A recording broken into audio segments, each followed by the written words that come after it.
COVID's still causing disruption around the world. We're now being hit with shortages and with that inflation. The Federal Reserve and other central banks are saying it's only transitory, so don't worry about it. Prices will stop growing as quickly soon. But are they right on that? Or will shortages be with us for some time? And if so, who suffers the most? We know it's not going to be the supremely wealthy, so how do we stop the recovery being one that makes life much more expensive for those who can least afford it? Is inflation the next pandemic?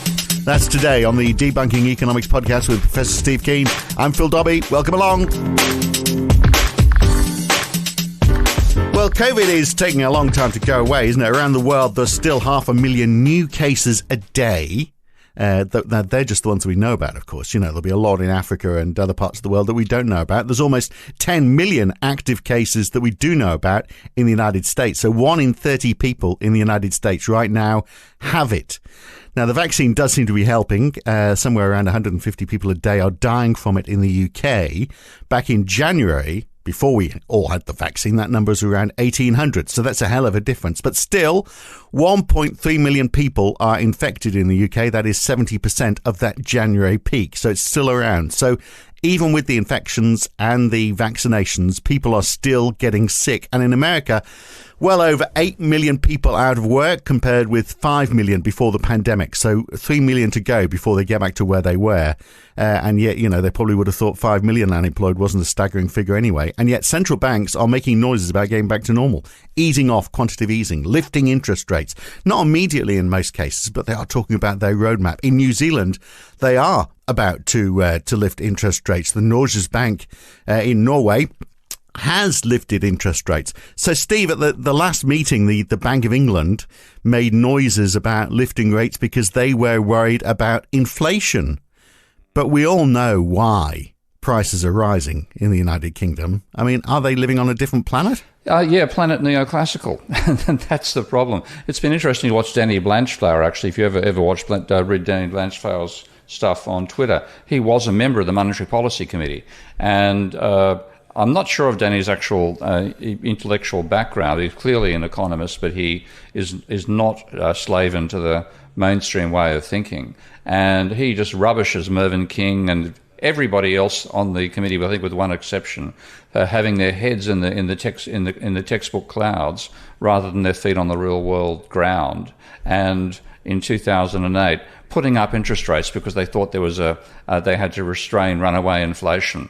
Well, of course, what hit them was the biggest financial crisis since the Great Depression. So their capacity to see what their models tell them is going to happen rather than what's happening in the real world, and failure to see what's happening in credit markets because of the blinkers that are welded onto the heads of neoclassical economists in first year at university is amazing. So, yeah, they live on a different planet. But you don't have to be an academic to figure this out. I mean, we've got supply chains. No, but it helps not to be one to figure it out. Well, yeah, I think, you know, the man in the street will be getting confused by this because they'd be looking and going, okay, so we've got supply chains disrupted globally. On top of that, we've got a shortage of drivers locally.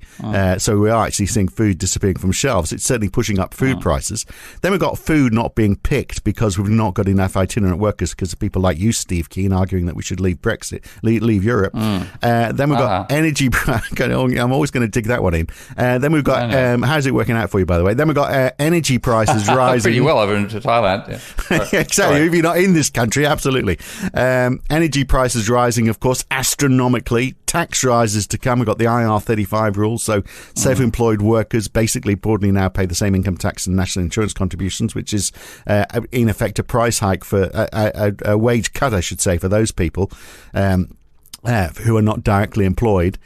Add to all of that an interest rate rise, then the economy, I mean, it's just like we've got a perfect storm already. Let's just make matters worse. I mean, most people would say, are they nuts? Well, the answer is yes. Yeah.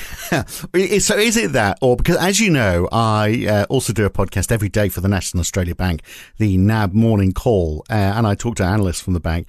Their read on all of this is that the Bank of England is just talking the talk, but they're never going to walk the walk. In other words, they're going to tell people that this is what they're thinking of, but it's never going to happen. They're really just trying to pacify the markets or pacify the neoclassical economists, I guess. Well, yeah, I mean, there's an interesting division in central banks between the board and the and the research staff sometimes. Like in the American system, it seems that the research staff become the board.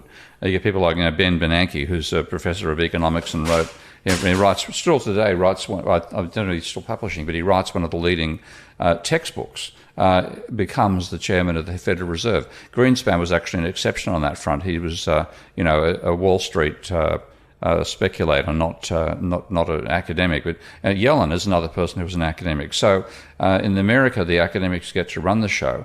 In UK, it seems to be sort of well-respected members of the City of London who get to run the place, but they are normally trained in mainstream economics anyway, and sometimes why they got the position there is because that's recognised by the people who nominate them. So yeah, they're wearing a set of blinkers, and the blinker tells them that everything is driven by what they call inflationary expectations.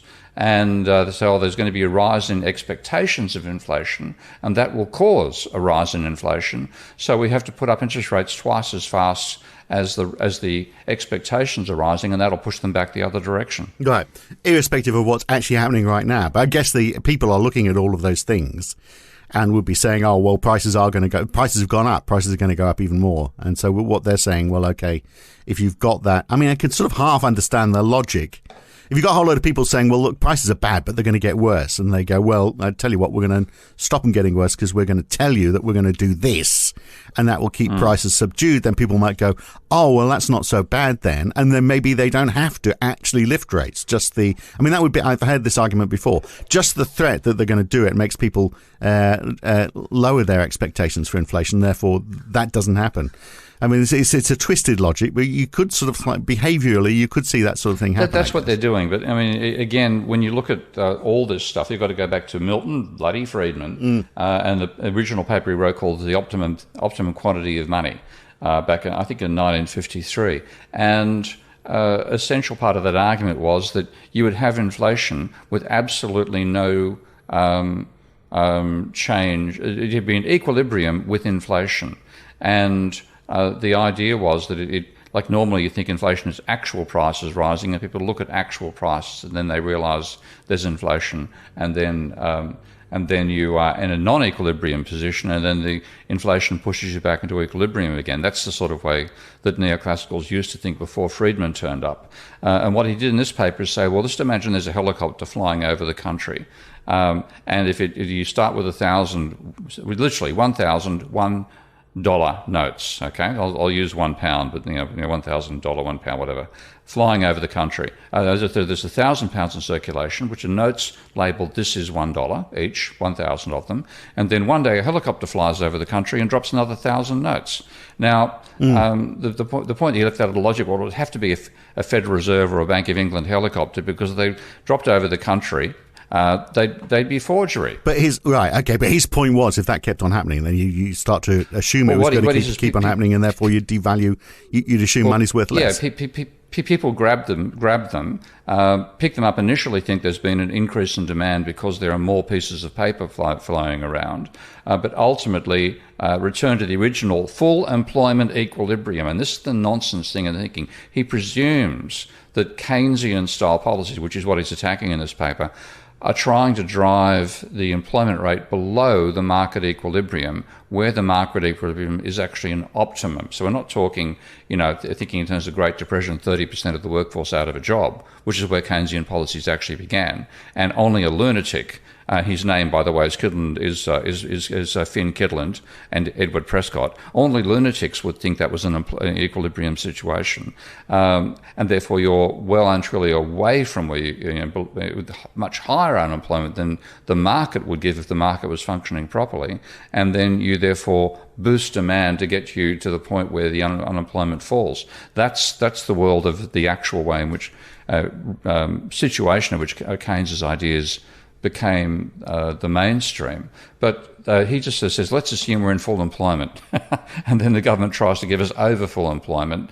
Well, gee, that'll cause inflation. Well, there's not an economist on the planet who would disagree with that, but it's the assumption you start from the optimum and they try to push past the optimum. That's the nonsense bit, that the sleight of hand that Friedman dropped in, yeah. So the natural rate of unemployment, whatever that might be. So, and is that higher now, or where's that going to take us? And also, what is the future for inflation if we are supply constrained for good? What if it isn't just a transitory problem?